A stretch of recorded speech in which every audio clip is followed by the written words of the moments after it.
Welcome to the Gay Buddhist Forum, where teachers from all schools of Buddhism offer their perspectives on the Dharma and its application in modern times, especially for LGBTQI audiences.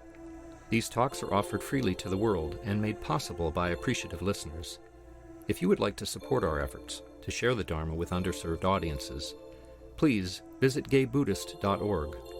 There you can donate, find a list of upcoming speakers, or enjoy many hundreds of these recorded talks dating back to 1996. All and welcome back. So this is the third talk in a 3-week series. And just to quickly recap, very quickly, on week 1, the focus was on early Buddhism and teachings of the Buddha as documented in the Pali Canon. And then last week, which was week 2, we transitioned into the Mahayana, which brought to the fore myth, archetype, and the path of the embodied imagination. And this week, third and final week, we will shift once again into the Vajrayana tradition. These 3 traditions, early Buddhism, Mahayana, and Vajrayana, are referred to as the 3 great turnings of the Dharma wheel. And one thing I said earlier, which I'd like to repeat, is that these later developments of Buddhism, of Mahayana and Vajrayana, these are not new teachings that perhaps like contradict the previous teachings, but rather they are just different emphases on the original teachings. So one way to think about this is in terms of doctrine and method, or perhaps theory and practice. So the doctrine is recorded in the Pali Canon, which is the written record of the teachings of the Buddha. And all the practices and all the teachings within the Mahayana tradition and the Vajrayana tradition, they're not new teachings. They're just simply a different emphasis upon these teachings. So we could think of them as new methods, if you will, of the Buddhist teachings.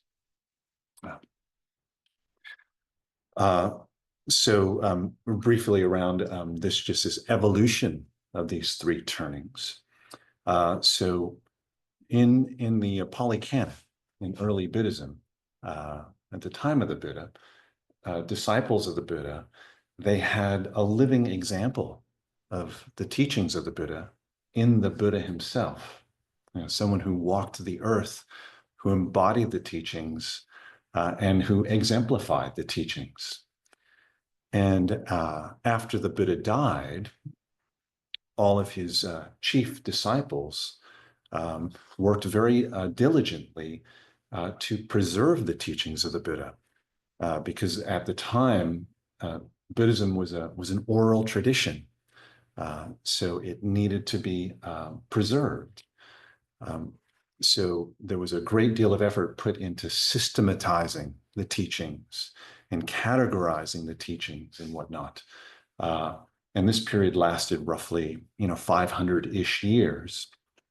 And Buddhism became, from the perspective of some, Buddhism became had a strong emphasis on the scholastic aspect of the teachings, just in terms of preservation. So this led to the development of the Mahayana tradition. And those practitioners in the Mahayana tradition, they felt that the living essence of Buddhism was somehow getting lost in this more technical approach to Buddhism, this more scholastic approach to Buddhism. So one can think of this perhaps as, the letter of the law versus the spirit of the law. So the Mahayanas felt that the practitioners of early Buddhism were really emphasizing preserving the letter of the law, but something about the spirit of the law was getting lost in that. So with the Mahayana, tradition, what came to the fore was the embodied imagination. And the language of the embodied imagination is myth, archetype, and poetry. And the beauty of myth, archetype, and poetry is the mind automatically knows to not take this language literally. And in terms of poetry, myth, archetype, this language, it tends to bypass our cognitive, rational minds and speak directly to our hearts. This is also true with music as well. So in the Mahayana, there was the development of a great pantheon of archetypal Buddhas and Bodhisattvas and all these various phantasmagorical practices. Now, in terms of the evolution of the Vajrayana tradition, so the Vajrayana tradition, or the third great turning of the wheel, this really arose when the Mahayana tradition spread specifically into Tibet. And that's where the Vajrayana tradition actually came to life, came into being, if you will. About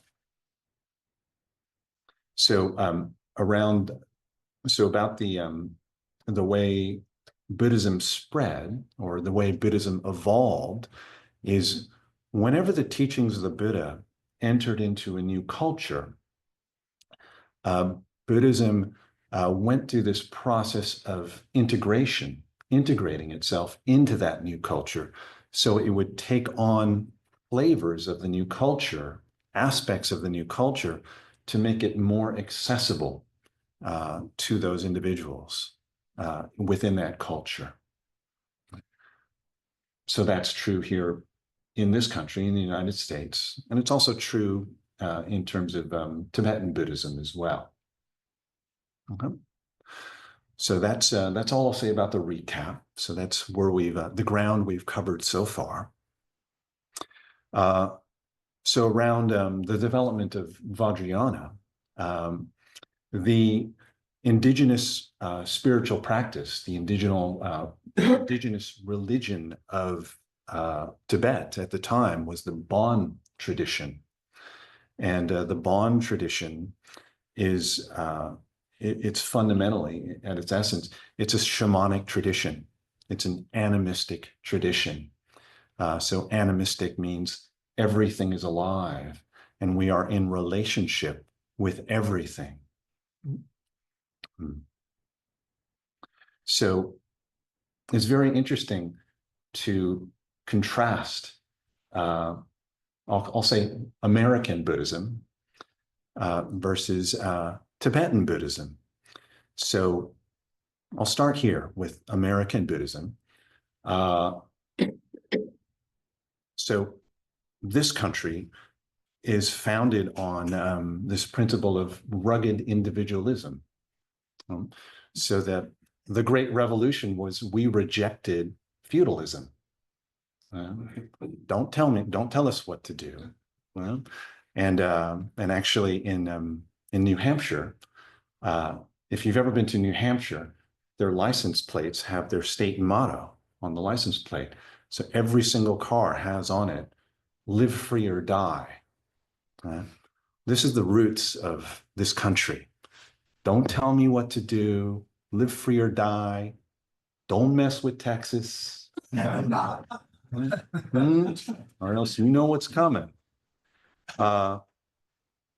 So you juxtapose that with a Tibetan tradition. And I do want to say this, that in the East, at that time, historically, these were all feudal societies. So that definitely shapes the minds of the individuals in that culture.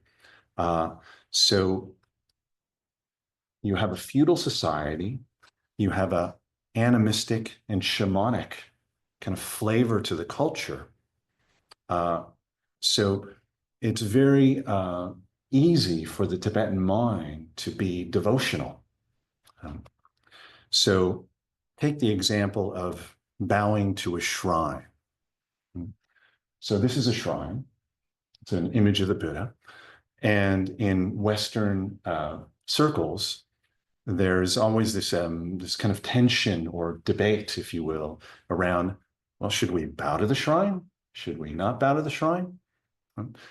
So I notice within GBF, we don't bow to the shrine, which is fine. Within the Theravada Buddhist community, this San Francisco Buddhist Center, we do bow to the shrine. Different strokes for different folks. But the reason that Westerners don't bow to the shrine is because it's like, well, what's this bowing about? I'm not going to bow to the shrine. So here's another example that's just embedded in our Western minds. It's like, is this a cult? Right? So if anyone has ever seen that Netflix special, Wild Wild Country, right, about Bhagwan Rajneesh, Osho, that's an amazing story about a cult gone wrong. So that's very much a part of our psyche. So it's like, oh, bowing to a shrine, what's that about? And it requires an explanation. And many people are like, oh, about that. And you also get, there is also in this country a manifestation called secular Buddhism. Right? In secular Buddhism, I don't want all of that religious stuff. Just give me the teachings, give me the techniques. I don't want any of that myth, that archetype. No, thank you. So that's part of our cultural inheritance here in the West. Now, to juxtapose that with Tibetan Buddhism and this notion of bowing to the shrine, there's a practice today, it's present, it's been there for many centuries, of Tibetans doing pilgrimages to Lhasa. And in these pilgrimages, the pilgrims, they will prostrate, full-length body prostrations the entire way. And the traditional way to do this is take 3 steps, full-length prostration, boom. And there's this wonderful film. It's called Paths of the Soul. I don't know if anybody has seen this film, Paths of the Soul. And the thing that's so beautiful about this film is it's a window into the mind, the Tibetan mind, like culturally.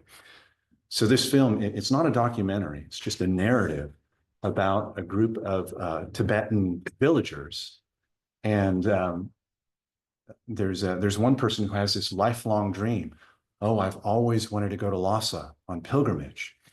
And from this village, it was about 800 miles.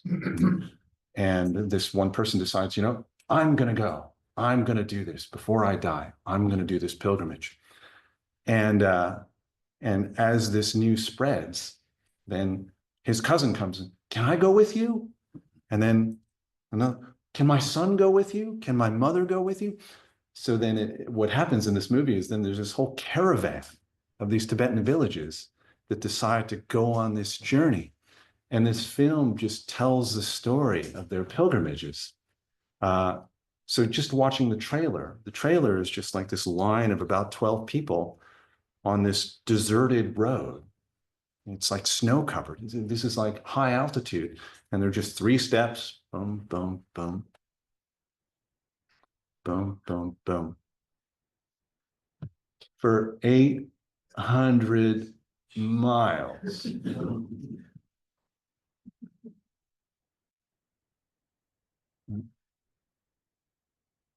You're not going to find a single American who'd be willing to do that. So this is the nature of call it cultural inheritance. Right, and I do want to emphasize that this was a feudal culture. All right, so again, like devotion. So no matter what tradition we practice in, no matter what approach we're taking, there's always pitfalls to no matter what you do. There's shadows to everything.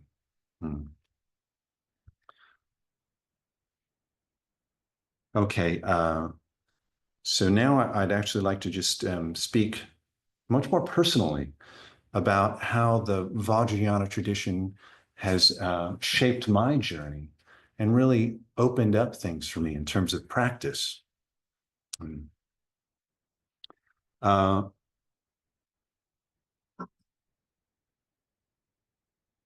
So I've been practicing with the Theravada Buddhist community for about 30 years now. And it's been a wonderful journey. And about 4 years ago, I entered into a very, very deep conflict with two very important people within this community. And I'll just name that they were both, they're both in positions of institutional authority. And this conflict, it lasted for a good 3 years. And again, I'm just going to speak for myself. My experience of this conflict was that I felt dismissed, ignored, marginalized, and blamed repeatedly within this conflict. And it completely sucked. It actually shook the foundations of my practice in a very profound way. So one of the threads in this practice that arose, one of the threads in this conflict that arose very early was these two men that I was in dialogue with. They repeatedly told me that my anger was a problem. And I trusted them. And the thing about anger is culturally, it's not acceptable to get angry. Fair enough. And actually, you can get this message. You do get this message from early Buddhism, as well as the Mahayana tradition. So, for example, in the Mahayana tradition, there is one of the great Mahasiddhas goes by the name of Shantideva, and he is best known for one of his teachings called the Bodhicharya Avatara, which is translated as the way of the Bodhisattva. And in one of his chapters, it's chapter 6 on patience, chapter 6, verse 1. This is what Shantideva teaches. All good works gathered in 1,000 ages, such as deeds of generosity and offerings to the blissful ones, a single flash of anger shatters them. All good works gathered in 1,000 ages, a single flash of anger shatters them. Yikes. Don't get angry. Don't get angry. Don't get angry. And I was angry, but I tried to bottle it up. Right? It's like, no, can I? So what I began to do was, I didn't know it at the time, I began engaging in spiritual bypassing. As a matter of fact, in retrospect, I was doing that for 27 plus years. So in this conflict, I was feeling like I was being mistreated, which I was. And, oh, don't get angry. I need to generate loving kindness. Okay, may I be well, may I be happy, may this person be happy, may this person be well, da da da da da. And I was just covering over my lived experience. I was just painting it over with loving kindness. And it was working, kind of, sort of. And that was actually how I practiced for many, many years, for my entire spiritual journey. And a dear friend of mine suggested to me to, I don't know if that's such a good idea. Anger, it's a very human experience. There's nothing wrong with being human. And this is really when the Vajrayana tradition really came to the fore for me. So in early Buddhism, as well as in the Mahayana tradition, you can very much get the impression of the instruction is don't get angry.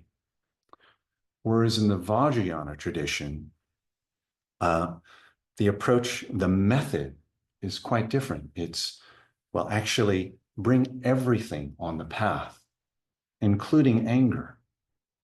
And within the Vajrayana tradition, right, they speak about anger. It's simply energy. That's all it is. And this energy can be redirected in pursuit of the good. And the path of this, this process of transforming anger into compassion or anger into wisdom, it requires us to first surrender to our anger, to accept our anger, to practice self-love around our anger. So this was a very tough pill for me to swallow. So I began by first giving myself permission to get angry. Because for me, it was from my childhood. It's like, don't get angry, don't get angry. And then Buddhism, don't get angry, so don't get angry. Right? So I was cut off from my experience of anger. So I went through this process of reclaiming my anger, which, again, these two men gave me the feedback of don't get angry. So I was to blame. And my exploration of anger, it was really guided by Lama Rod Owens, who's a Black Southern Buddhist, and he wrote a book. He's written 2 books now, but his first book is entitled "Love and Rage," bringing anger onto the path. And I read that book, and it was so eye-opening to me to hear a Buddhist practitioner speak so positively about anger. So I shifted from this sort of spiritual bypassing, which I'll call is, oh, you have good stuff and you have bad stuff. Okay, out with the bad, in with the good. Oh, anger bad, out, out, out. And of course, just by denying anger, there's a saying from the mindfulness community, what one resists persists. Right? Our anger just gets banished into the underworld, into our unconscious and subconscious. It doesn't actually go away. Nothing gets healed there. So this is spiritual bypassing. And I came to see that the Vajrayana tradition was actually about holistic self-acceptance. Right? We take all of ourselves on the path, everything, including our anger. So in this exploration of anger, again, this is guided by Lama Rod Owens. He invited me to inquire into what lies beneath the anger.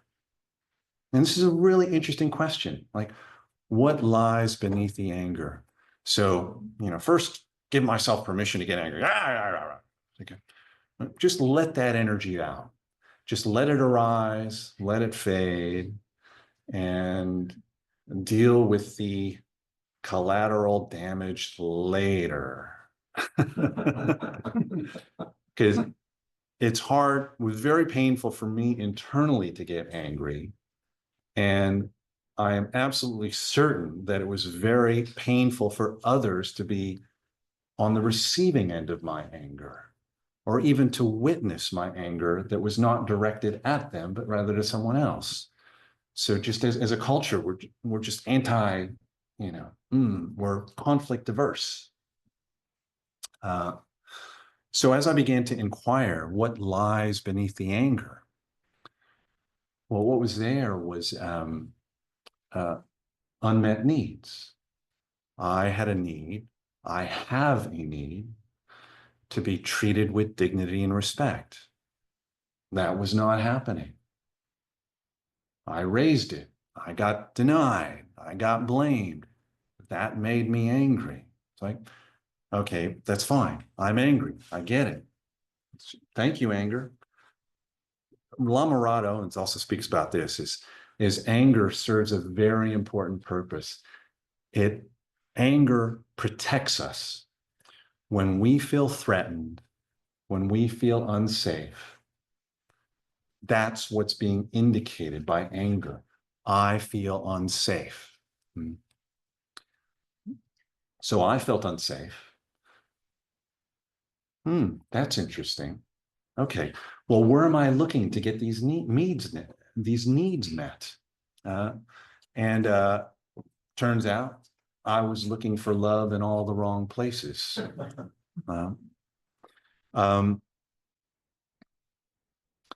So there was the sense of unmet needs. There was a sense of grief, a sense of betrayal, a sense of very deep sadness, very, very deep sadness, this well of sadness, this ocean of sadness. Yeah, so it was a very painful place to inhabit. And I also knew that this was the path of transformation. I just knew this. I had confidence in this. Although I was, kicking and screaming as I was being dragged into the underworld, there's no doubt about that. So the reason this conflict lasted for 3 years is because I continued to fight. And I see in retrospect that this fight had everything to do for me with being embedded in the Mahayana tradition rather than the Vajrayana tradition. So what I mean by this, in the Mahayana tradition, right, there's a very strong emphasis on our interconnectedness, the sense of we are all in this together. Right? So you get this teaching from the Bodhisattva ideal, which is a central teaching from the Mahayana tradition of, I will not enter into a state of enlightenment because until all other suffering beings enter enlightenment, right? We're all in this together. My enlightenment is connected with your enlightenment. So how can I be of service? How can I be of service? So I was fixated on the outer world, on the relational world.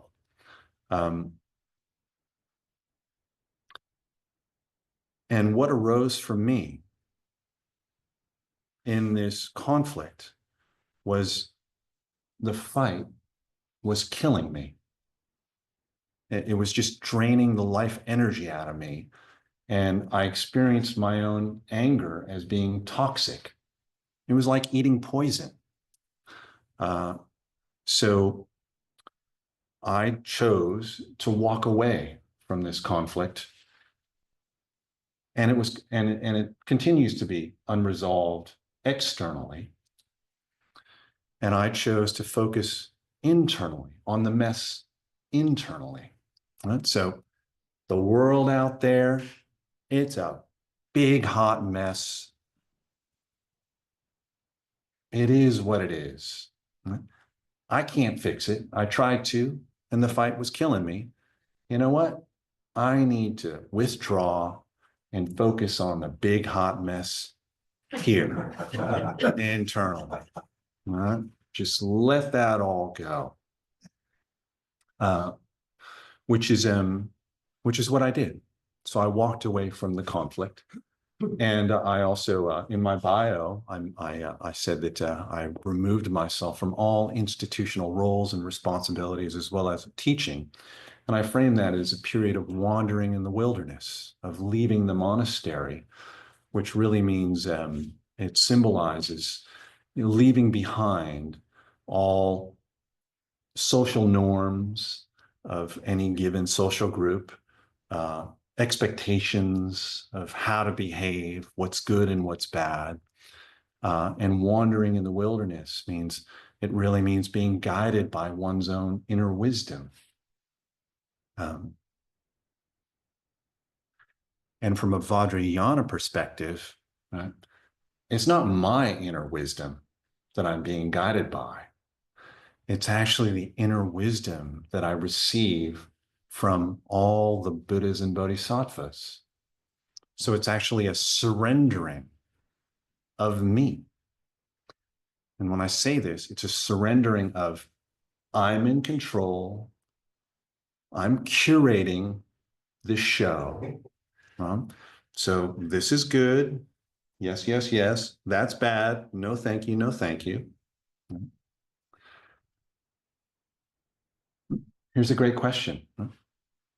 How's that working out for you? Right? So it's this need to be in control. This is what the self does.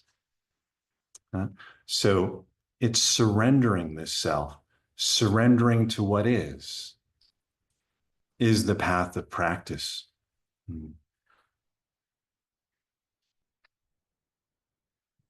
So let me tell you about one of the practices that I do. It's quite interesting. It's introducing cognitive dissonance just directly into my mind. So this kind of corresponds to the practice of koans in the Zen tradition. So for example, I would meditate and I would say, repeat, slogans to myself like this. I am pure. I am sacred.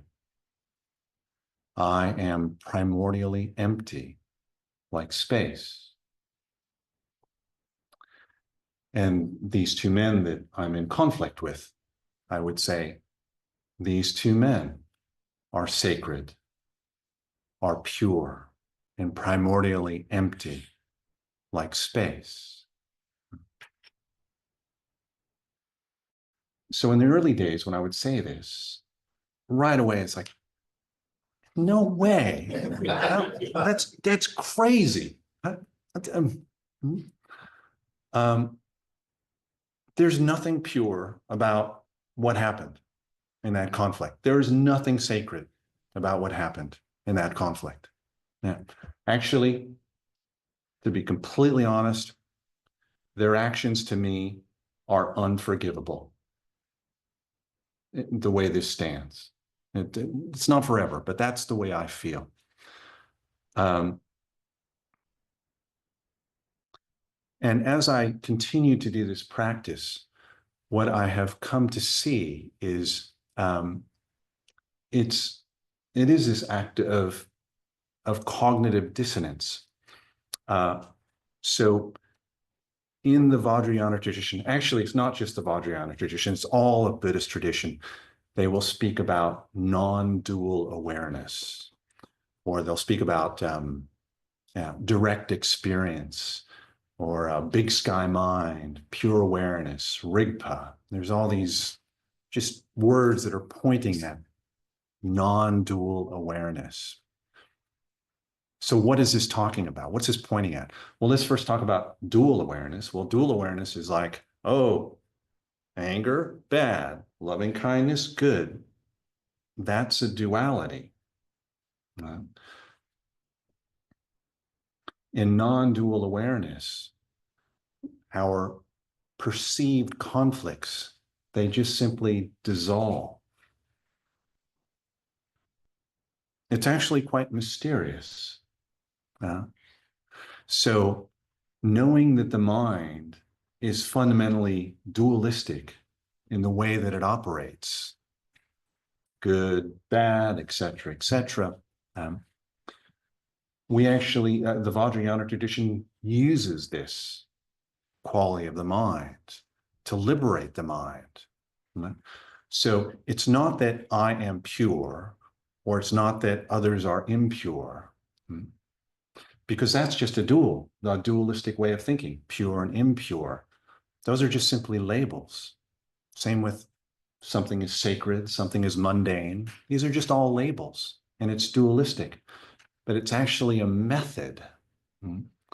So by introducing into my own mind that these two men, as well as myself, are pure and sacred, it stops my narrative. It somehow shakes it loose. Right?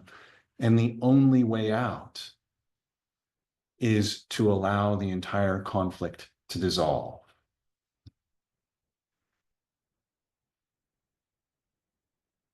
So it is this experience of letting go.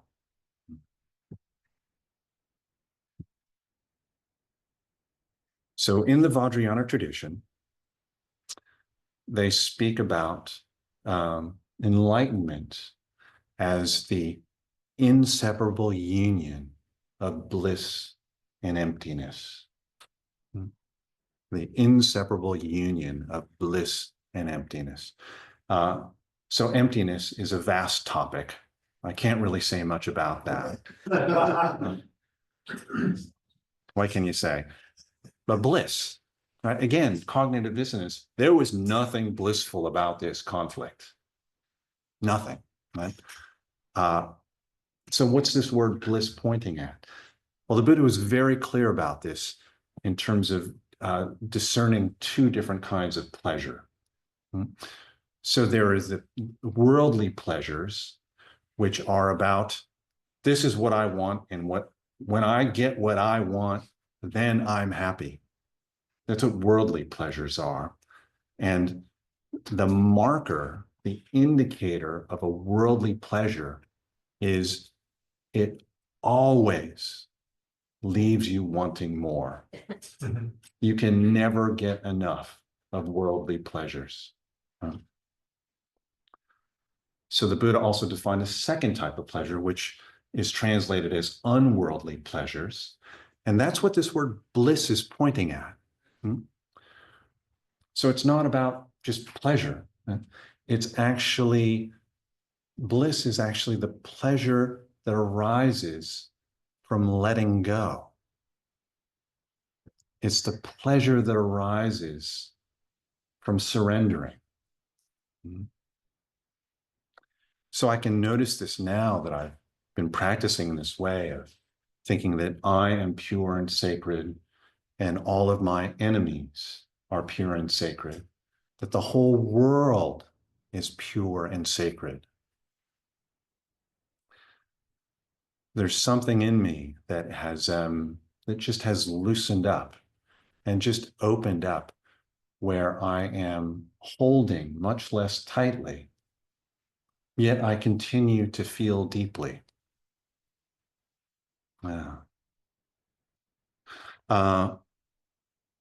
So I'll say one more thing about forgiveness.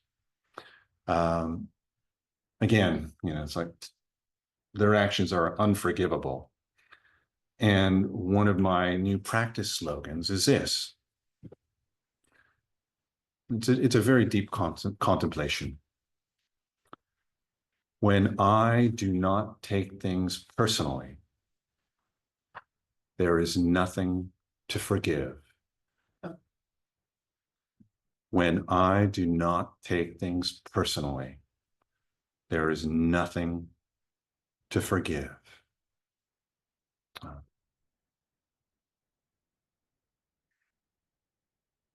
So I rely on the grace of all the Buddhas.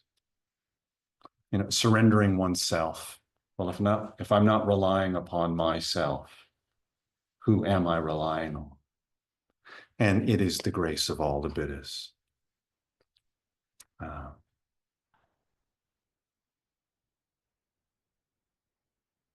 Okay, so I've got about 10 minutes, so I'm going to draw this to a conclusion with a little story.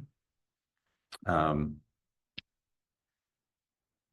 this is a story of the 4-minute mile.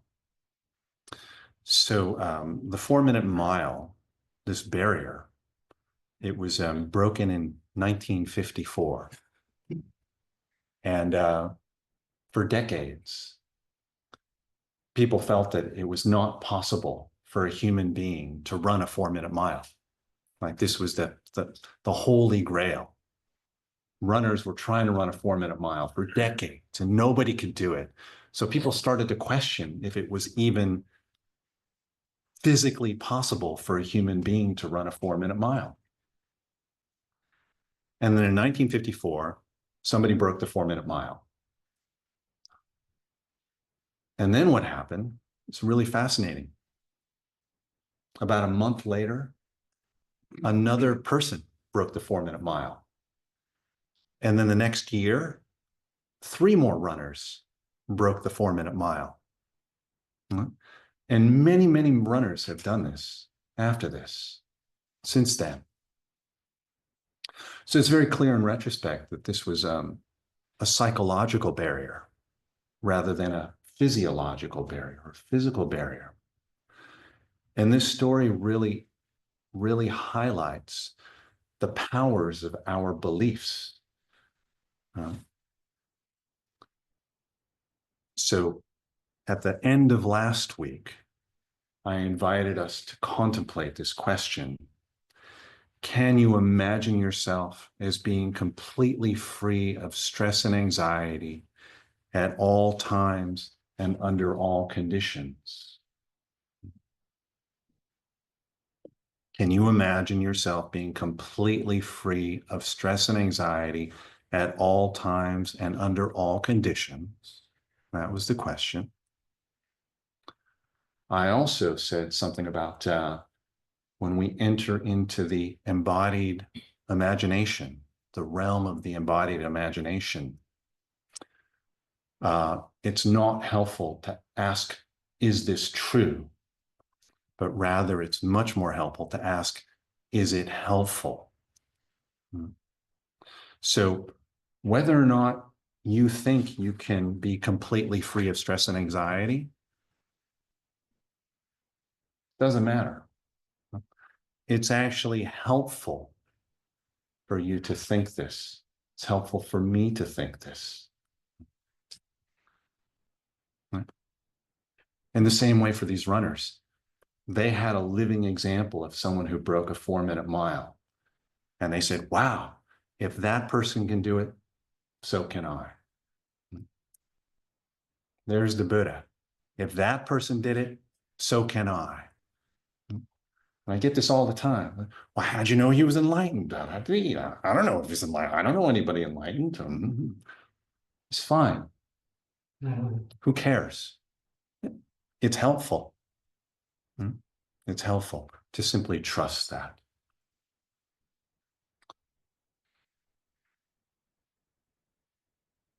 Yeah. Okay, so I'm going to guide us in a short little meditation to draw us to a conclusion. Fantastic. Thank you. Henry? George? Henry. Thank you, Henry. Yeah, so please make yourselves comfortable in your meditation postures, in your bodies.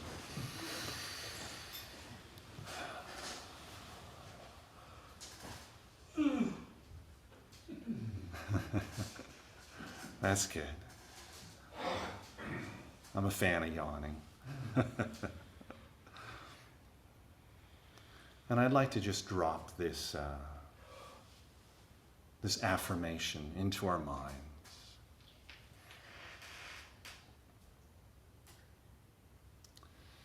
I trust that I can become completely free of stress and anxiety at all times and under all conditions.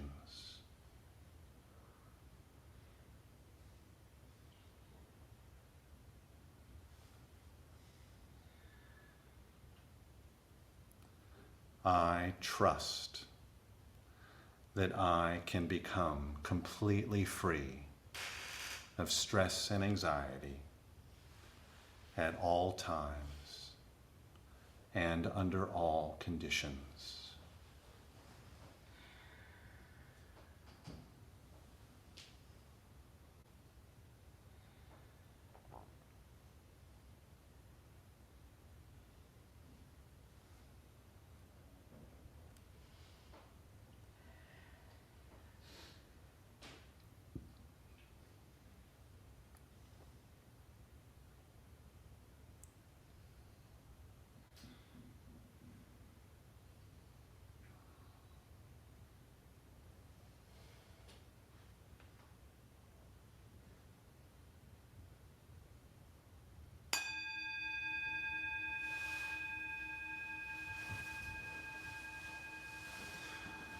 O Namo Bhagavati Vajravarahi Bang Hong Hong Pe. O Namo Ariyapa Rajite Trailokya Mati Vidye Shivari Hung Hung Pe. O Namo Sarva Bhuta Baya Vahi Mahavadre Hung Hung Pe. O Namo Vadrasani Ajite Aparajite Vashankari Netre Hung Hung Pe. O Namo Brahmani Shoshani Roshani Krode Karalene Hung Hung Pe. O Namo Trasahani Maharani Prabedani Parajaye Hung Hung Pe. O Namo Vijaye Jambani Stambani Mohani Hung Hung Pe. O Namo Vajravarahi Mahayogini Kame Shivari Kange Hung Hung Pe.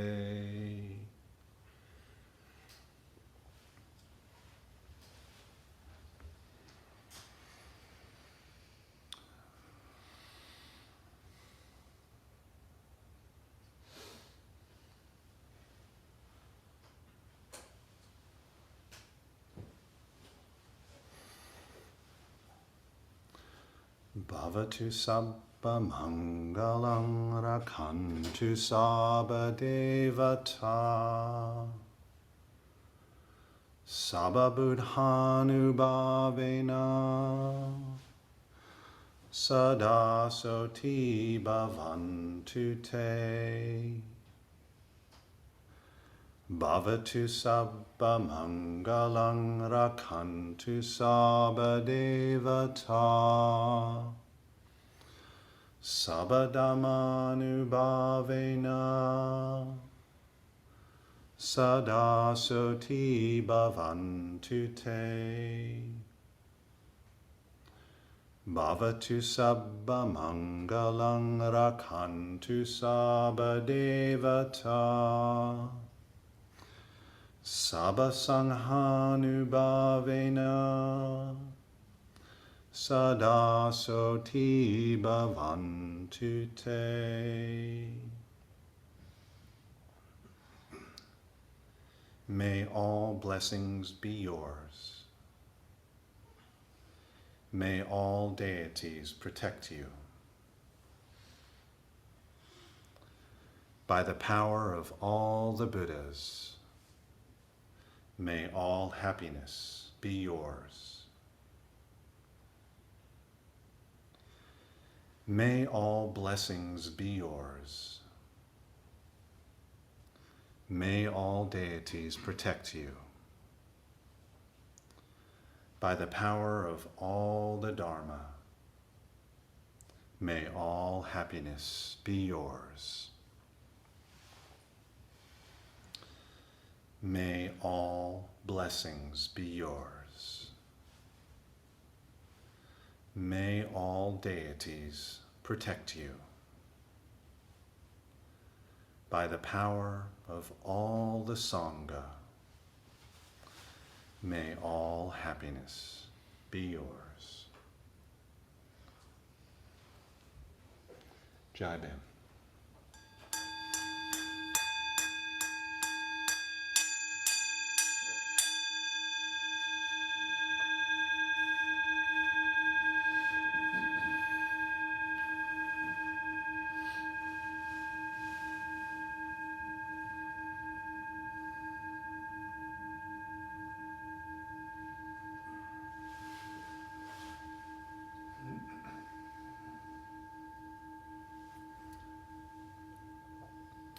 Thank you all for your kind attention. It's been a delight and an honor to be here with all of you. Thank you. Thank you, thank you, thank you.